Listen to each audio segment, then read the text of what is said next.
I'm really sorry, this has been happening quite often. Like the surface of the iPad is touching the book and it's getting locked, and once it gets locked, the video stops abruptly. So to continue from where I stopped in the previous video, to define the radioactive decay, or to write it in a box of whatever we learned till now, decay model. So if m naught is the initial mass of a radioactive substance with half-life h, then the mass remaining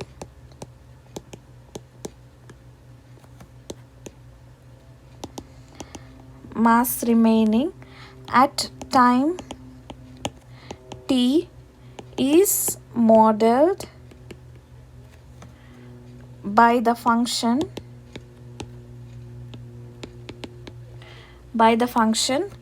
m of t is equal to m naught times e to the power of negative rt, where r is what we found out above, that is ln of 2 divided by h.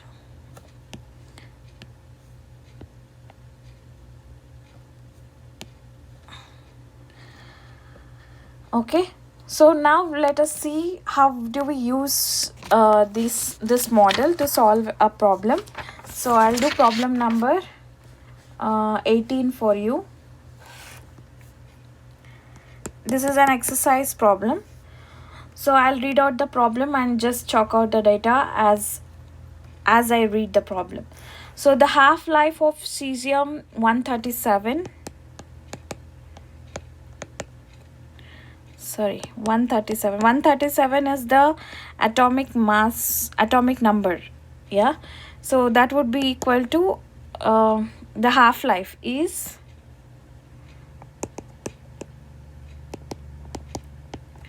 so what's the half-life? 30 years. Okay, 30 years. Suppose we have 10 gram sample, that is our initial mass is 10 grams. Okay, so first question is to find the model, that is base 2 model that models the mass remaining after t years.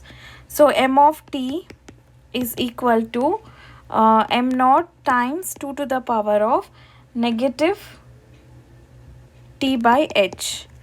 So that models the mass remaining after t years. So substituting whatever data we have here, m of t will be equal to 10 times 2 to the power of negative t over t divided by h, right? So t divided by 30. Okay, so remember that this thing is in grams and the time is in years. Okay, so B, find a function m of t is equal to m naught times e to the power of negative rt that models the mass remaining after t years. So m of t is equal to m naught times e to the power of negative rt. So this would be m of t is equal to 10 to the power 10 times e to the power of negative rt, where r is ln of 2 divided by h, right? So ln of 2 divided by h is 10. So what is ln of 2? If I use a calculator to find out ln of 2, it would be 0.69314 divided by 10 would give me 0.06931 approximately. Okay, so substituting this value above, we get m of t to be equal to 10 times e to the power of negative 0.6931 t. Okay, this is the model.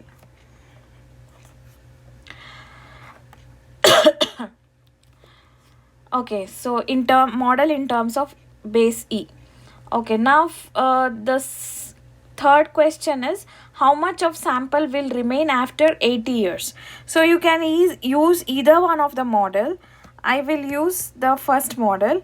So m of t is equal to 10 times e to the 2 to the power of negative t. So negative 80 divided by 30. Okay, so this would be 10 times 1 over 2 to the power of 8 by 3. So what do we get? 2 to the power of 8 divided by 3 is 6.396 approximately. So 10 divided by, answer would be and something. So this would be approximately 1.574 grams.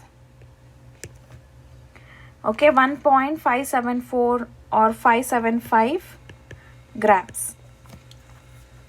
Okay, after 8 years only this much of sample will be remaining. So D, the next question is how many years will it take, how many years will only 2 gram of sample will remain? After how many years will only 2 gram of sample remain? That is given m of t is equal to 2 gram. So time is what? Okay, so to solve for this, this would be m of t is equal to 10 times 2 to the power of negative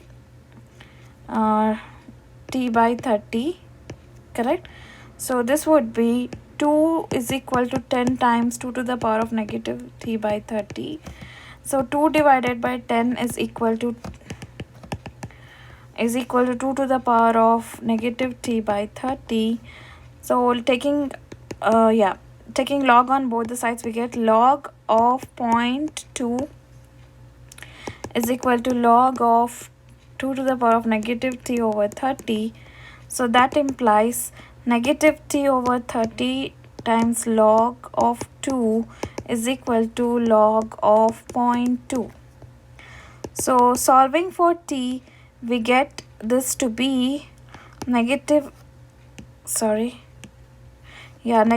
t is equal to log of 0.2 times 30 divided by log of 2. So t would be negative of log of 0.2 times 30 divided by log of 2. So solving this using calculator, I will be getting 0.2 times 30 divided by log of 2. Okay, this would be approximately 69.657 or 658 years. Okay, so this is the time taken. So this is how you apply the given model. You can use either one of the model. You can use the base 2 model or you can use base E model if you are specifically asked to use a particular kind of a model, or if you are given data accordingly, if you are given data where your rate of decay is given, okay, then you have to use this particular base E model. And if you do not have anything as the rate or something, so you can use directly this model. This is quite simpler to use because there are, once you approximate your rate and stuff like that, the things of getting a very good answer is like minimal. Okay, the chances of getting a good answer or a better answer closer to an exact value is minimal. So you better use base 2 if the data permits you to use, also if nothing is specified. If there is no data that is given to use, like the doubling time or the half-life and etc., if it is not given, you can use the base E model. if the rate of decay is given, you can use the base E model. The same thing applies even for your population growth models also. So now time for your quiz. So quiz 4.6.3 would be number 22. So this problem is on radioactive radon 222. So you have to just solve that and see which model you can use based on the given data. Okay. This completes the third video of the third part of the section 4.6. The last part is on Newton's law of cooling. So this gives us the model where we model the physical phenomena of heat diffusion through a linear object, that is a it can be any object for that matter, but I think linear will be very simple. Okay, so we use something called as Newton's law of cooling, that gives a relation between temperature of the surrounding and temperature of the object, and how does it change as time increases and as there is a continuous heat dissipation, that is, heat is moving out of the object. So how much time it takes for the object to cool down. So there goes the name Newton's law of cooling. So we will learn more about it, the model and certain problems of it, in the next video. Thank you for listening.